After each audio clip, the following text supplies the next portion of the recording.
So thank you for joining the OncoHost virtual dinner program tonight. My name is Chris Dingman. I'm going to be giving you a brief overview of our technology, the Prophet platform, and our current non-small cell lung cancer test. And then joining us is Dr. Adam Dicker, who can do a brief introduction of himself as well when we get to his first slide, and tell you a little bit about himself and his involvement with OncoHost, but also his primary world as a treating physician, where he will go into um, one of our new papers, Decoding the Resistance to Inhibitors and also future indications. Can you guys mute? I can mute everybody if I have to, but if you could go ahead on mute just because we have a lot of people, that would be really cool.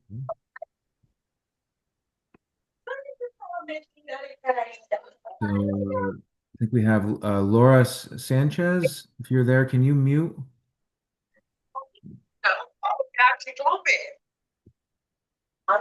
Laura? Okay, let me go ahead and figure this out.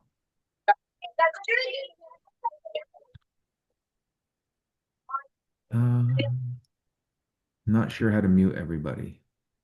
Let's see. Laura, if you're there, Sanchez, can you mute? Anybody can put in the chat from my team how to remute everybody. That would be helpful because it's not I'm showing. here. I'm sorry. Okay, thank you. All right. So as we get started again, Dr. Dicker will be going over the new paper and also future indications. So I'm going to start off the conversation and focus in on a very specific patient population that we're going to be talking about, that I'm going to be focused on, which is newly diagnosed metastatic non-small cell lung cancer patients. So this first line treatment decision. And the chart that you're looking at right now shows the NCCN and ASCO recommended options for treatment based off of PD-L1 ranges, both PD-L1 negative, 1 to 49, and greater than 50. And I think one of the takeaways here is that the preferred, there's a decent amount of green, but there's also a lot of blue, other recommended options for you to choose from.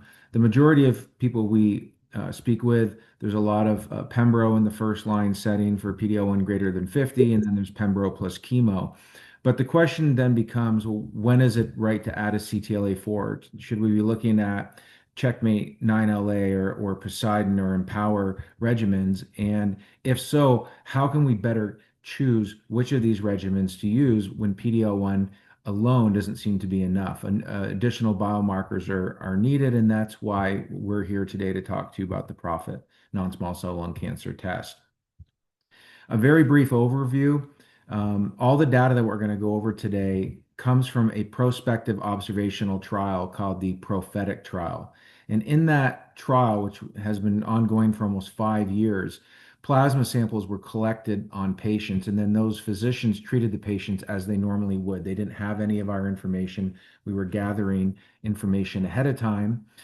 And that was from over 40 sites around the globe. So a very nice representation of the patient populations. And ultimately, what OncoHost is doing is using system biology, machine learning to study the plasma proteome.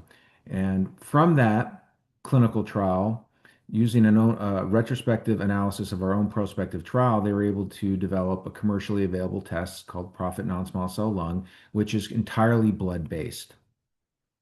The reason the company chose to focus on lung cancer as its first predictive assay to be released is because 80% of metastatic lung cancers do get first line immunotherapy. And current biomarkers, PD-L1 and TMB, are inadequate, providing inadequate insight to truly guide treatment decisions. Additional biomarkers are needed. That's why we're here. And I think what's really unique about the Prophet platform and using plasma is that it allows you to really look at the tumor, the patient, and the therapy. So you're really getting a more holistic viewpoint. PD-L1, TMB are there and designed to tell you who should do well on PD-1, PD-L1 inhibitors. The question is, how come somebody then with a very high does not? And what we have set out to do is find these resistance mechanisms and what's actually happening with these patients so that treatment can be better guided. So the first test, the Prophet non-small cell lung cancer test, again, to repeat, is a plasma-based predictive biomarker for immunotherapy. It's a decision support tool. It is ordered at the same time as NGS and PD-L1. So at the same time that NGS and PD-L1 are ordered, the Prophet test is ordered because all of this information should be in front of the physician at the same time. It takes about 8 days for the testing to take place, and then you have a result, and it comes in the form of a Prophet report. Now, I'm going to show you the profit report up front so that you have a good understanding, and then we'll go into the science behind it. The test itself comes back very simplistic. We've heard from a lot of physicians, I want to be able to look at a report, use the information of it quickly so I can make decisions and add it to the decision-making process that I'm currently using. So the test comes back either positive or negative. A negative is a profit score between 0 and 5, and a positive is a profit score between 5 and 10. But you actually get your patient-specific profit score. Why? Well, because what this test is actually doing, it's predicting a patient's probability of being progression-free at 12 months. It's predicting the patient's probability of progression-free survival at 12 months. Patient with a 0 has the lowest probability, and a patient with a 10 has the highest probability, and everybody else in between. So it's a scale. However, PFS does not always correlate to overall survival, which is why there is a cutoff point between positive and negative. When you combine the negative or positive result with a specific PDL1 range, we are able to provide you with overall survival results that can help guide treatment decisions. Monotherapy, for example, versus adding chemotherapy. I'll get into more of that in a moment when I dive deep into the data around the Kaplan-Meiers and the overall survival. And again, if you have a question at any point, feel free to stop. Now, all of the data that I'm going over is published data in peer-reviewed journals. So very important to have your analytical validity. How reliable is your proteomic platform that you're using? What is the clinical validity of it and the clinical utility? A decision impact trial. How often is this changing the treatment decision in patients? And then what Dr. Adam Dicker is going to be spending a good amount of time is, okay, you've identified these proteins, you have this algorithm, you have this predictive assay, but what do the proteins actually mean? And Dr. Dicker is going to get into that a little bit deeper. Again, the data all comes from this prophetic trial, this prospective observational trial where samples were collected before treatment began. And the test was developed on 228 patients. And once the test was locked in, it was then blindly validated on 272 separate patients. So you have both a development set and a blinded validation set on two different groups of individuals. I'm going to give you a very high level view. When you think of an EGFR mutation or a KRAS mutation or an ALK mutation, it's very clear you have this, you get X therapy. A little different in what we're doing because we're talking about immunotherapy and we're looking for those patients that are going to be resistant to the immunotherapy so that we can help you make your treatment decisions for them. So 388 resistance-associated proteins were identified. So this company actually, on just 200 microliters of plasma, can identify they have 7,000 proteins they can look at. But during the development process, 388 proteins were identified. These were the proteins that had the largest difference between somebody that was progression-free at 12 months and somebody that was not. I'm going to pause there for a second and remind people if you could mute whoever is a 121-384-13780, if you could mute your phone, that would be great. So again, we did not select these proteins. They were selected at the process. This is a machine learning process. Which patients have the largest difference? Which proteins have the largest difference between somebody that's progression free at 12 months and somebody that is not? These are considered RAPs, resistance-associated proteins. So out of the 7,000, there were only 388 that mattered. These make up the algorithm. Not every protein is equal. Some are weighted more than others. But ultimately, a patient that does not have a lot of these RAPs expressed, this is somebody that has a higher probability of being progression-free at 12 months, whereas somebody that has a lot of these RAPs has a lower probability. So once those resistance-associated proteins were locked in, the algorithm was defined, built, It was then time to blindly validate this assay. You got one shot with these patients, 272 patients, to blindly validate it and show that it is an accurate test, that it actually does the job you set out for it to do. And that is exactly what happened in the validation. So the 272 patients, again, these patients from the prophetic trial, they're stage 4 metastatic. It's a real world trial. So they are on either pembro alone or pembro plus chemo. And you can see that the predicted clinical benefit, what the test predicted the patient's probability of progression-free survival would be at 12 months, matched almost perfectly with what was observed in the actual trial. The R squared is 0.98, one being a perfect match. And when you look at this, you can see that at the bottom left, these are the zeros in the profit score. In the top right, these are your tens, right? So ultimately, this line is your profit score. So then again, progression-free survival does not always correlate to overall survival. So the average clinical benefit rate was used as the cutoff point between positive and negative. And then those positive and negative groups were compared for overall survival. And you can see that with a hazard ratio of 0.51 and a p-value of 0.001, you have 26 months survival in the profit positive group and just under 11 months survival in the profit negative group. So you know prognostically, a profit negative patient is not going to do as well as a profit positive patient. But is this predictive for immunotherapy or is chemotherapy's role in this? Is there a prognostic factor in this? So 85 patients that were treated with only chemotherapy from a separate group outside of the prophetic trial were run. This was a group from 2016, I believe. So there was enough patients that did not get immunotherapy that had metastatic non-small cell lung cancer in the first line setting, chemo only. And you can see that this algorithm, the same algorithm, does not have any predictive capability. Therefore, we know that this test or suggests that this model is predictive for PD-1, PD-L1 inhibitors. There were some patients, about 5%, that were on a PD-1. The next question we wanted to ask is, does this tell us something different than the other tests that are out there tell us?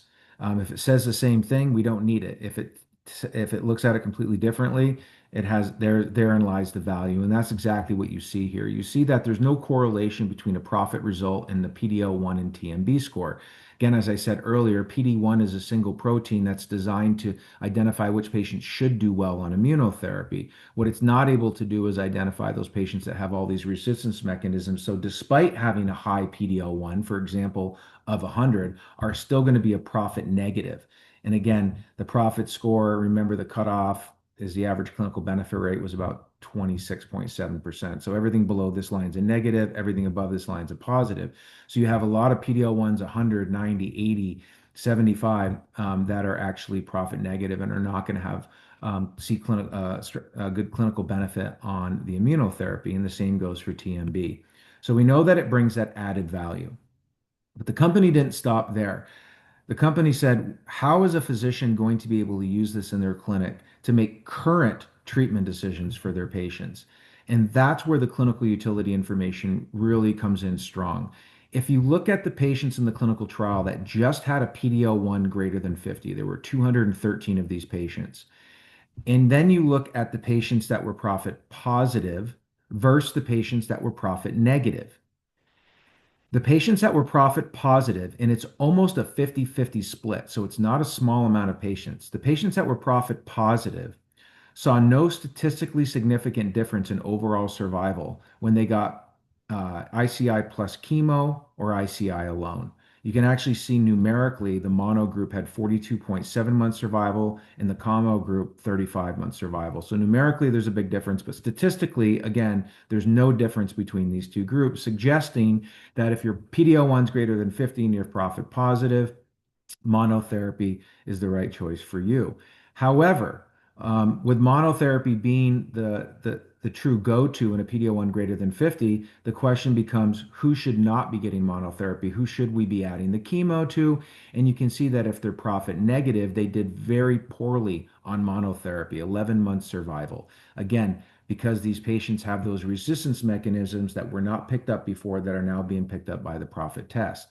So mono to mono, if everybody got mono that had a PD-L1 greater than 50, you can see that the profit positive group is getting 42.7 months survival and the profit negative group 11.1. And then the question became, okay, is there any indicator of if we're just looking at the profit positive, PDL1 greater than 50, and I'm sorry, yeah, the profit positive overall survival benefit from monotherapy in the PDL1 greater than 50. What is that related to? And you can see that the survival benefit is related to the profit positive result, despite brain mets, bone mets, smoker, non-smoker, ECOG, squamous or non-squamous. You can see that the squamous crosses a little bit here, and that might have something to do with the N. It deserves additional validation, and certainly more research is going on there, but there are no underlying factors that would have led to that survival advantage other than the fact that they are a profit positive patient.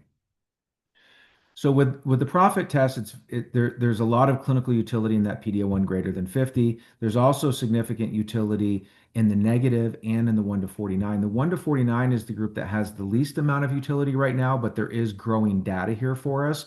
But what you can see is that a profit positive patient is not the same as a profit negative when treated with Pembro or ICI plus chemo. ICI plus chemo in a profit positive group, they're getting 28.2 months. So the sort of survival that you would expect out of a PDL1 high patient, you're seeing in the 1 to 49 profit positive. But the profit negative group, they're only getting 11.5 months on Pembro plus chemo. And again, chemo is the comparator, and I don't really think that's what's the most significant comparison here, because a lot of people are not going to use chemotherapy in this group alone. What's important to point out here is that there's a statistically significant difference in overall survival between the profit positive and the profit negative patients on the same therapy. And obviously there are, things you can do with that. We can leave that to discussion, but there's certainly not every patient is treated the exact same. Some are refusing therapy, some only want immunotherapy. Might you be able to use the information to help guide some of those treatment decisions? The PD-L1 negative group, very, very interesting group. All the PD-L1 negatives that were profit positive had 23.2 month survival on ICI plus chemo. So really good results.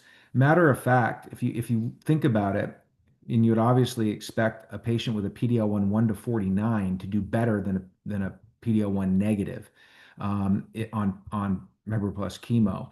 But that's not the case. This PD-L1 negative group that's positive, profit positive with 23.2 months, if you go back to the 1 to 49 group, you can see the profit negative only 11.5. So over a year additional survival, even though they're PD-L1 negative. The profit negative group, however, very, very poor overall survival. Might this be a patient that's considered for a clinical trial, alternative therapies? That's again for you guys to decide what you want to do with it. But what's important to point out is a profit positive patient is not the same as a profit negative patient. And as we discussed in the very first slide, you have options.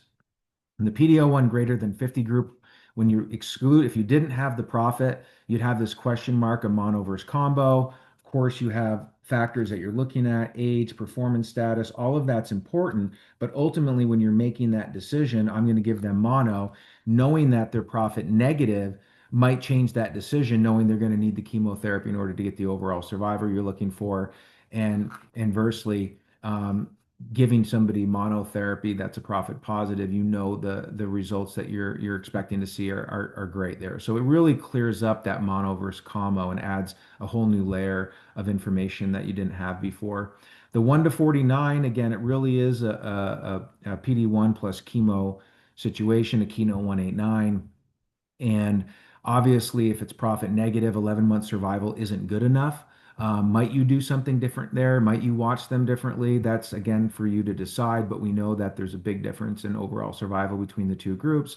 And then again, the same thing in the PD-L1 negative, where you do have more options in the first line setting, but the question mark is when to add the CTLA-4, when should I put these patients on clinical trials? And you know that a profit positive patient is going to do very well on anti-PD-L1 plus chemo, whereas a profit negative just isn't. So that concludes my section. I'm going to hand it over to Dr. Dicker. He is going to go over the resistance-associated proteins, those 388 RAPs, and now what we know about them and what we can do with that information. Before I do, I'll pause and find out if there's any questions about the data I reviewed.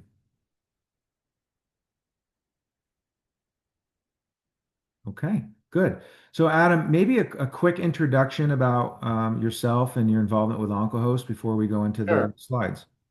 So, thank you, everyone. I'm based in Philadelphia. I work at Jefferson Health, Thomas Jefferson University, and I also work for OncoHost. Um, I used to work many years ago. I worked in the angiogenesis, anti-angiogenesis field, and I was then on the lecture circuit with frequently with the founder of OncoHost, a scientist from Technan University named Yuval Shaked. And about 6, 7 years ago, he met with me and they wanted, I had been involved with biomarker studies. I've worked with companies like Decipher and helped get them NCCN, CMS, FDA approval, done a lot of biomarker work with NRG Oncology. So Yuval Shaked met with me about 6, 7 years ago, asked me about an idea that they had. I didn't think it was such a great idea, and I told them I didn't think it was going to be fruitful, but I suggested that in the decision making for patients receiving immunotherapy for solid tumors, I think proteomics could be very valuable. Just to go a little macro, because it's been kind of micro over the what Chris has presented to you, we're at an incredible stage now in the field of proteomics. From an exquisitely small amount of blood, anywhere from like 2 to 200 microliters of blood, we can look at thousands of proteins. And the data you've seen is using a technology called SomaScan that looks at 7,000 proteins. We could look at 10,000 proteins. It's unbelievable. What's the reason that this juncture right now in the past couple of years has been so important is because about in the year 2000, the initial draft of the human genome came out, and that was supposed to be the operating instructions for what makes us tick and why we get disease. And it turns out it's been somewhat incomplete because although the genome codes for about 20, there are about 20,000 genes that code for proteins. There are about 100,000 different proteins. And now the ability to do high throughput deep proteomics combined with machine learning, combined with population studies. So in the UK, for example, the UK Biobank is looking at 500,000 people and they're getting blood samples throughout their lifetime on about 50,000 people. So there's been an explosion of papers where you can profile 3,000, 10,000 proteins over 50,000 people and now make predictions about all sorts of things, make predictions based on lifestyle, I mean, that proteome that they have, that you and I have, is a reflection not only of our genes, but it's a reflection of lifestyle, external factors, social determinants of health, all wrapped up in that proteome. You can show that organs, you can predict someone's chronologic age based on the proteome. You can show that different organs in the body age differently. And I think for everyone on today's call, everyone appreciates that lung cancer, even non-small cell lung cancer, let alone small cell, is a very heterogeneous disease. And we don't really understand why some people have better responses and some people don't. And why is it that two patients can have similar PD-1 expression levels and yet have a different outcome? They can have a different um, toxicity sort of profile in terms of immune-related adverse events. So I think we're at a stage now that we can use this type of information with other information that you're using currently, clinical exam, clinical factors, performance status, next generation sequencing, to add an additional element to help guide you. I'm going to ask Chris if you can go ahead. So this is when we initially started these studies, when we were developing these quote classifiers, when we looked at thousands of proteins and tried to find associations um, between groups of proteins in the proteome, these resistance associated proteins, RAPs, that someone in the company called way back when. Um, we built these models agnostically. We didn't say, oh, we're going to focus on certain biological pathways and then kind of be biased in that regard. We took an unbiased approach. And with this paper that we're happy to share with you, that got published in Journal of Immunotherapy of Cancer, what it really does is it reverse engineers what all the machine learning work that we've been doing. So we'll talk a little bit about the origin of these groups of proteins that make up this signature. We'll talk about some of the biological processes involved. We're still at the really early stages to really begin to appreciate what they reflect and what some of the potential clinical relevance is.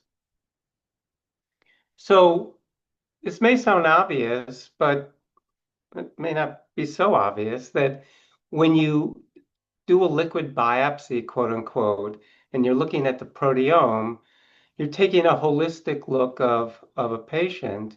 You're looking at proteins that are coming from normal tissue. You're looking at proteins that are coming from tumor or different metastases. And you're looking at proteins from the immune microenvironment. And you can actually see, based on kind of the weighting of different proteins within around the 7,000 proteins. Of the 7,000, we use approximately 400 in this classifier. But you can see how many have elements in common between lung and immune, lung and normal tissue and immune, et cetera, et cetera. And this is just a kind of a gross way of looking at it.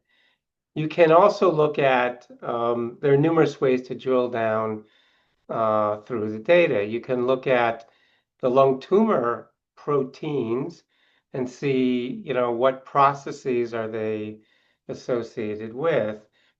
And again, this is just kind of our initial foray into this. I think there have been a number of papers over the past 5 years that really are trying to reduce trying at least to reduce the complexity of lung cancer to something more manageable so that we don't take a one size fits all approach. But in terms of understanding what these proteins coming from tumors are doing, they certainly seem to be associated with biological processes that are associated with poor prognosis and certain known mechanisms that drive tumor progression, invasion, etc. Next slide. Okay, so when you look at all the proteins that make up our classifier and you compare them to patients who are healthy volunteers, compare them to a group of patients who had clinical benefit, CB, and you compare them to a group of patients that didn't receive clinical benefit defined at 12 months, they kind of cluster into certain patterns. And within these clusters, there are groups of proteins. And this is just one way of looking at, what are we looking at? So we're just going to look at one of these patterns, let's say pattern E. And when you look at pattern E, where there seems to be this, not only the distribution of the particular proteins, but the level of protein expression, and the size of those bubbles relate to, um, meaning the weighting of this relates to, in the figure legend on the right, in terms of immune modulation, angiogenesis, etc. They seem to be higher in patients. The things that are associated with bad stuff from tumors, they seem to be associated with patients who haven't received clinical benefit from therapy. Again, all this analysis and all the work that Chris showed you earlier is done pre-treatment. So we're making predictions about outcome, and we're making it's the same pre-treatment sample, baseline sample in this analysis as well. Next slide. When you take a macro kind of view and you look at the proteins, there's a famous paper that's been updated 2 or 3 times by Bob Weinberg and Doug Hanahan called The Hallmarks of Cancer. What Michal Harel did in our group is she kind of put it through the lens of proteomic hallmarks of treatment resistance, and maybe it should be the liquid biopsy proteomic hallmarks of treatment resistance. And they map very nicely onto these hallmarks of cancer so that, as we look at angiogenesis, cell proliferation, extracellular matrix involvement, splicing, metabolism, all the proteins that we're finding that really define whether a patient has a probability of doing better with a checkpoint inhibitor or not doing as well, they all map onto this I would say, accepted biological processes of hallmarks of cancer, which is reassuring that what we're seeing is just not some kind of artifact. And we worked really, really hard in our program to make sure that we're not overfitting and overcorrecting. And Chris alluded to some of that, etc. So what are some of the implications of this? On the next slide. So when you start looking at some of these proteins, well, you find out that a number of them are either approved drugs. It may be for cancer. It may not necessarily be for cancer, or they may be under study under an IND. There are opportunities to repurpose potentially drugs that are being used in approved drugs that have a safety profile, et cetera, that are approved in other indications, potentially for cancer, et cetera. And this is just showing that there are multiple proteins within what we've studied in terms of these RAPs, where I would say conservatively around 18%, may be targetable and may be, quote, druggable. And because I think in the future, I mean, all of us right now, when we treat cancer patients, we're using some combination of therapies. Many of the newer therapies for lung cancer, whether it's a bispecific, by definition, that's a combination. Whether it's neoadjuvant, potentially with chemo or not. So by definition, as oncologists, we're in the business of using combination therapy. And I just think this sets a hypothetical stage for using proteomics as a component for drug development in oncology. Next slide. If you look at all patients and you just kind of simplify what we've done, and you look at 4 major drivers of cancer progression: angiogenesis, proliferation, resistance pathways to chemotherapy, and immune-related resistance mechanisms, and you take the patients that in this cohort that we've studied. Again, this is just limiting the analysis just to reduce the complexity. You can calculate a personal score for each patient, and you could see just in terms of the normalized expression level of these proteins between on the left, the bottom where the healthy patients are, the proteins are not so overexpressed, the patients with clinical benefit, the majority of which don't have overexpression of proteins, and then the patients who didn't receive clinical benefit, you see there's overexpression number of these pathways. But just to really highlight what we've done on the right is we've taken just kind of 8 representative examples between healthy volunteers, patients who, quote, have received clinical benefit from immunotherapy, and patients who didn't receive clinical benefit from immunotherapy. And this alone shows you kind of the heterogeneity of the patients that you're seeing. So again, we're only looking at 4 different mechanisms of resistance. We could have looked at more, but just to kind of put some guardrails on this analysis. So if you look at, so you could tell that there's a difference in color, right, from expression.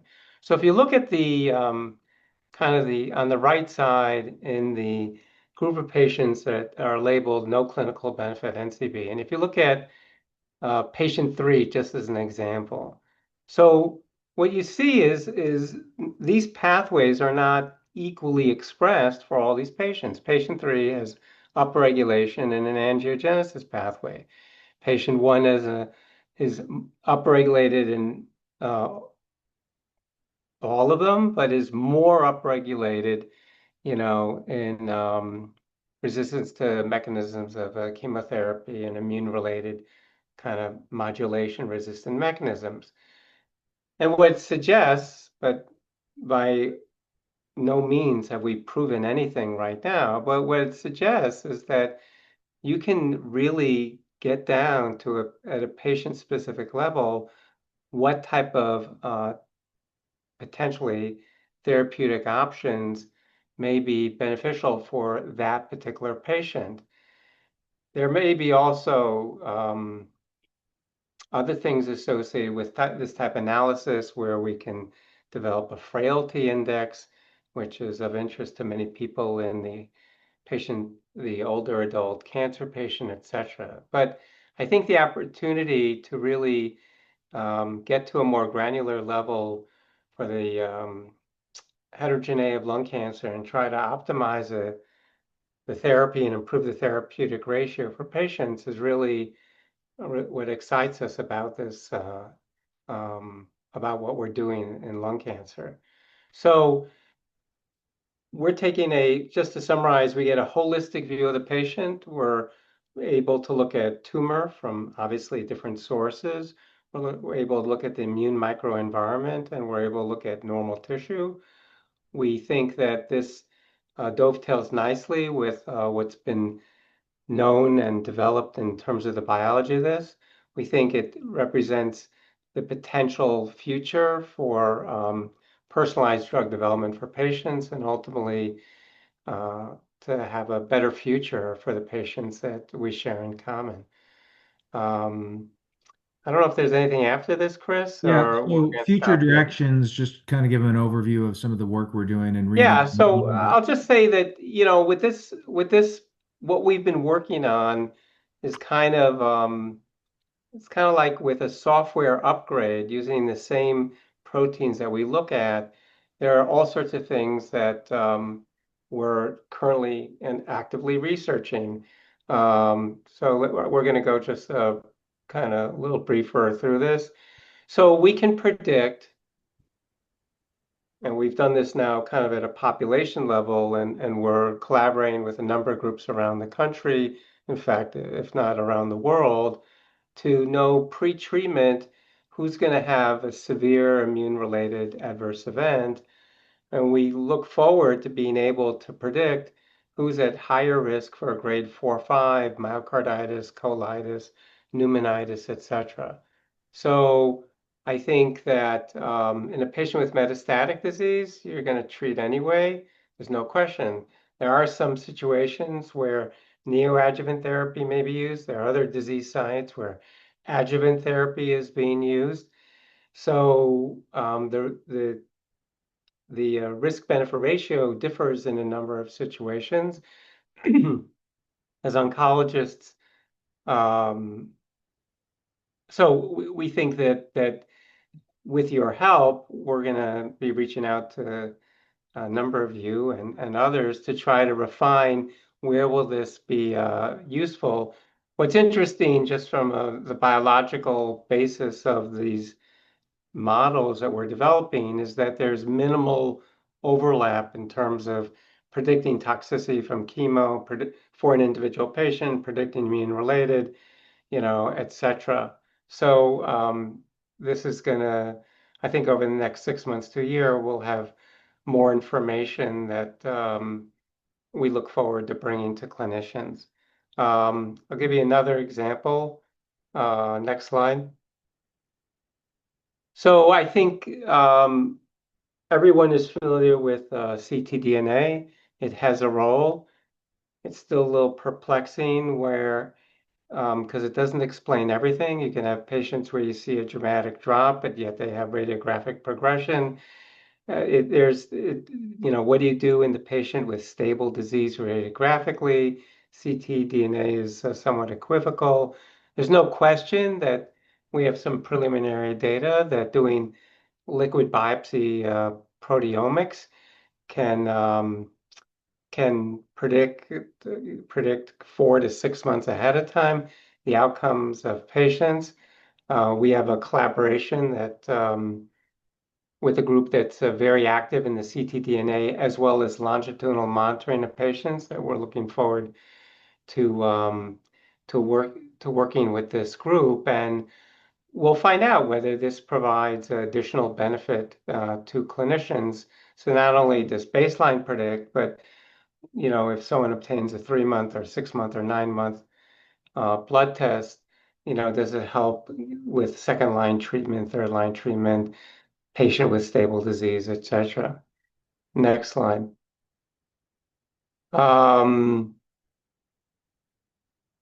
As I alluded to, there are other disease sites that we're studying, and for example, in melanoma, in a patient with metastatic disease, one of the challenges for clinicians, many of whom on this call treat melanoma, is when to use a dual checkpoint versus single checkpoint. And sometimes more is not always better.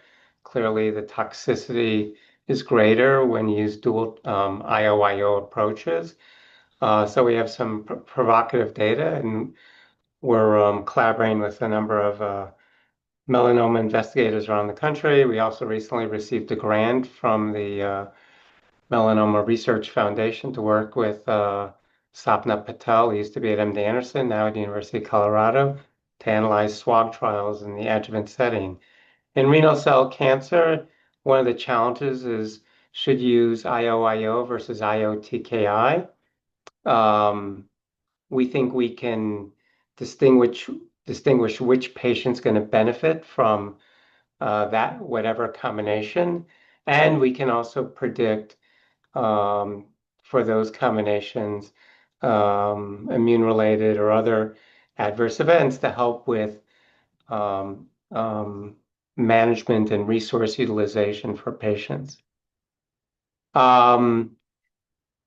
We have work in a number of other areas. In small cell, we've had to kind of modify our foundational model, and we're working with a large pharmaceutical partner who's conducting their own studies in this space and have developed in small cell lung cancer.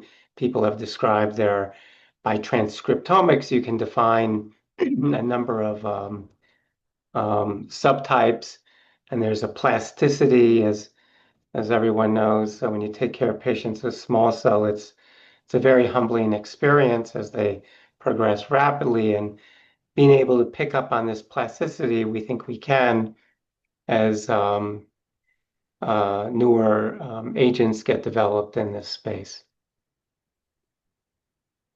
I don't know if there's anything in this. So I think what you're seeing is where there's a plethora of tools we're looking to bring to oncologists for clinical decision support. Some of these are very well developed. Some of these are more in the emerging stages. Some need a lot more guidance from people who have a lot of patient experience to know how to best build out a toxicity predictor, etc.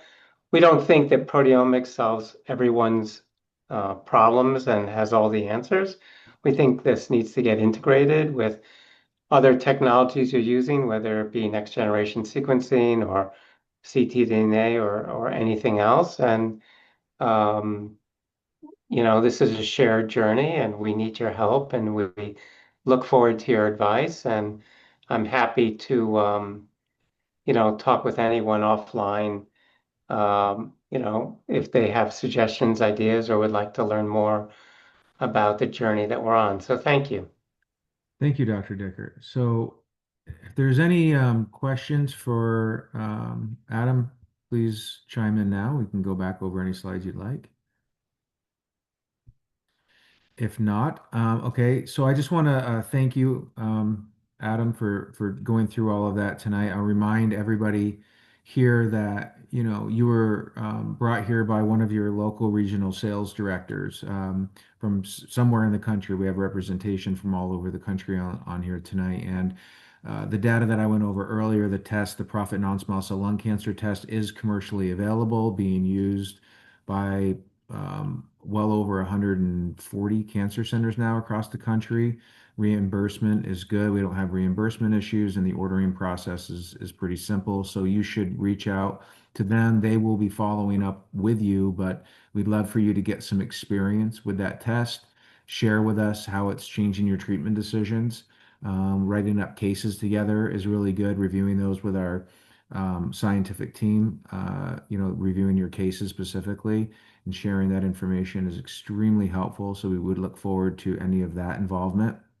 And if there are other ideas from an R&D standpoint, anything that you want to talk with us about, please feel free to, again, reach out to your local representative or to Anna, the Director of Scientific Affairs, or directly out to Adam Dicker or myself, and we'd be happy to set up meetings to discuss that as well. So thank you very much, everybody, for your participation, and have a wonderful rest of your week.